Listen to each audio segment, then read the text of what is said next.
Good morning all of you.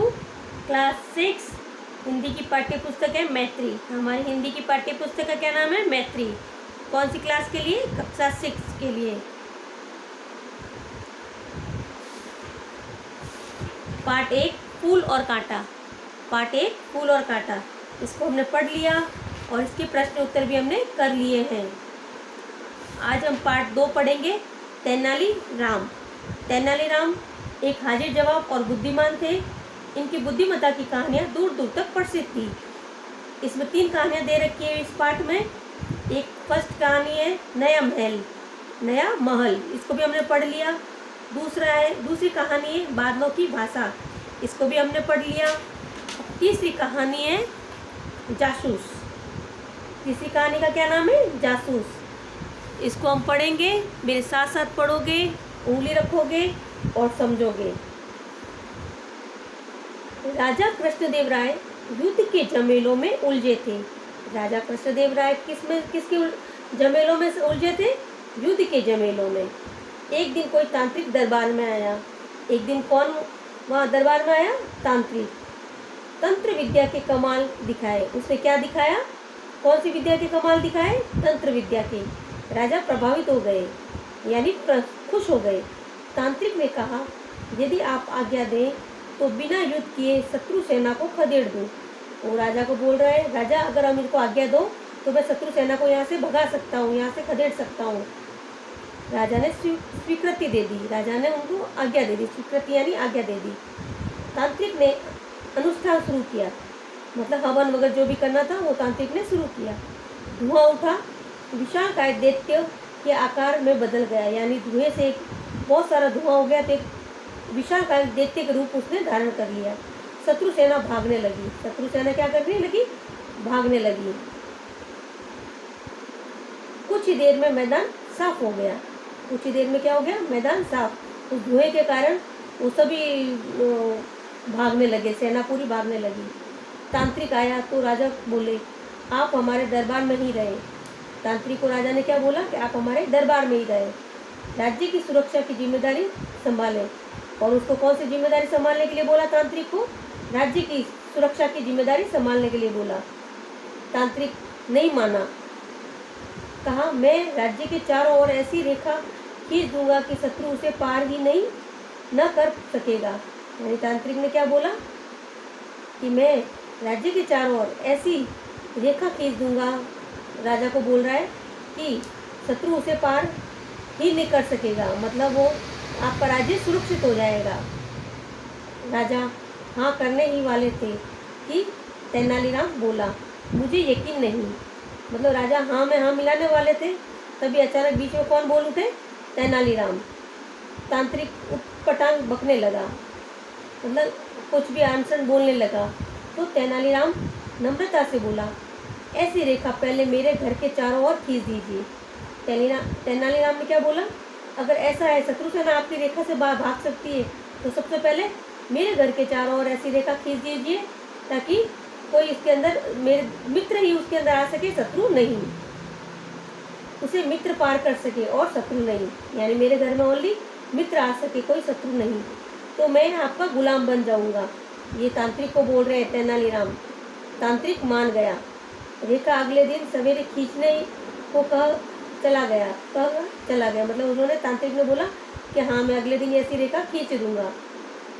अगले दिन राजा और दरबारी तेनालीराम के घर पहुंचे। अगले दिन राजा और दरबारी किसके घर पहुंचे?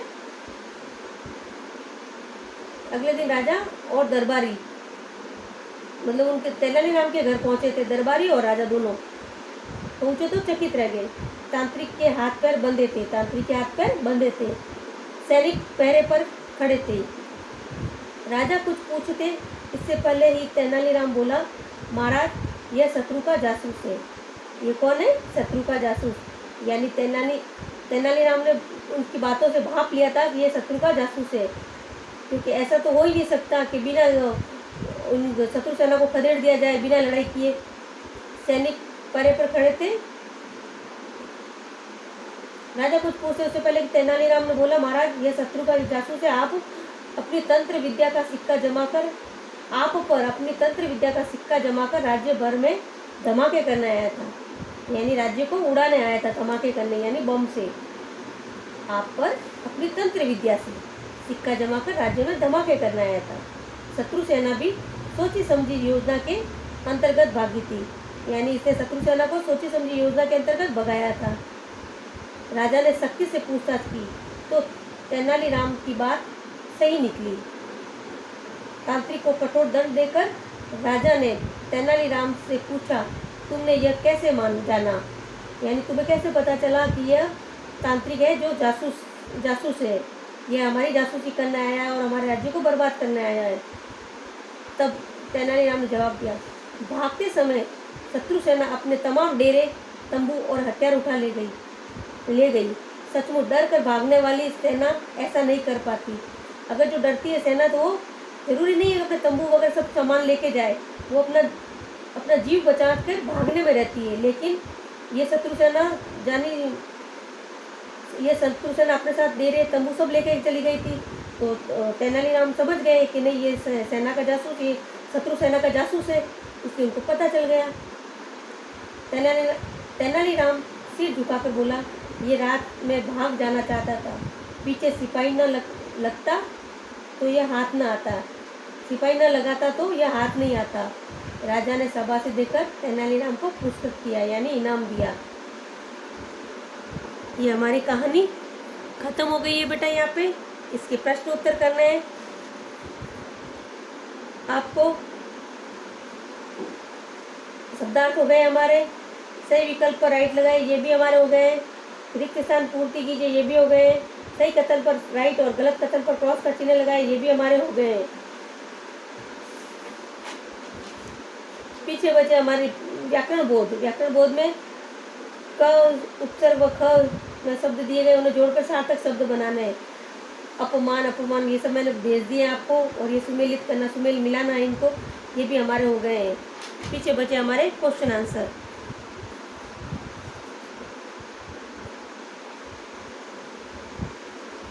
इसकी मैं फोटो भेज दूंगी, आपको फोटो देके क्वेश्चन आंसर कर लेना।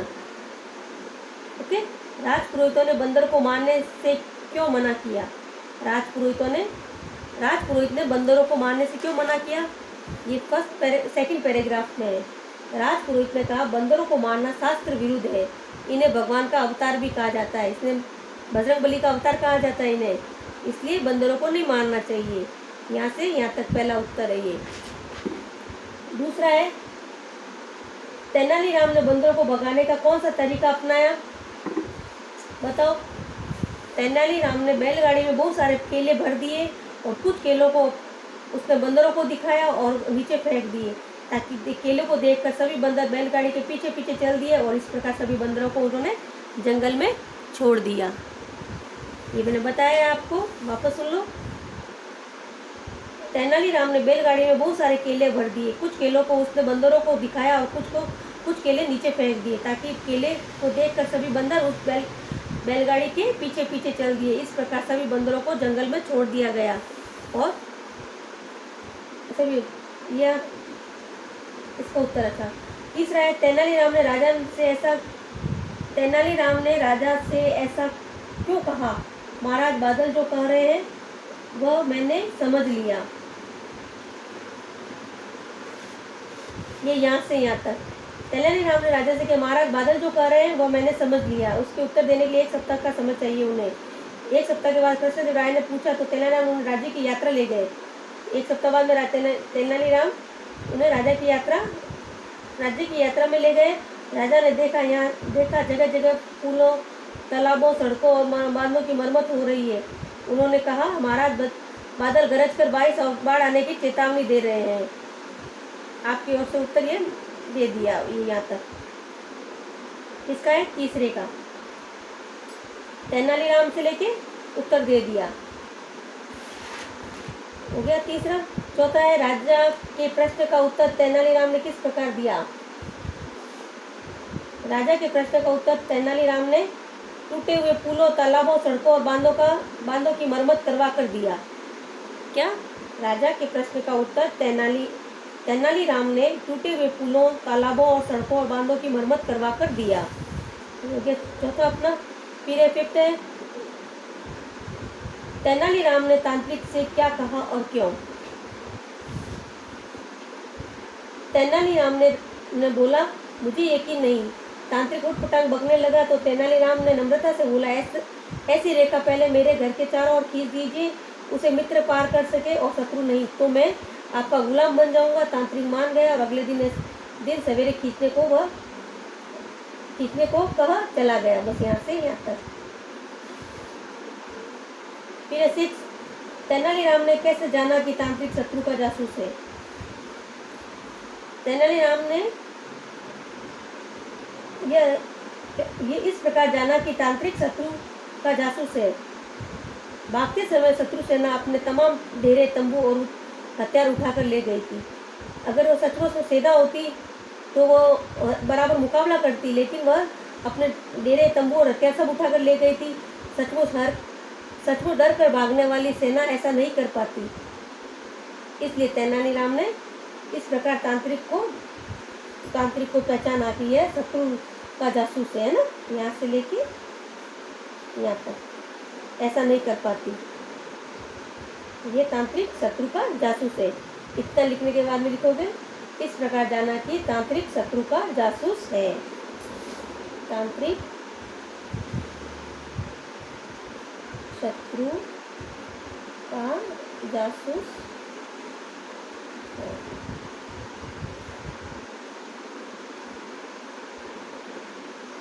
इस प्रकार तांत्रिक शत्रु का जासूस है जाना।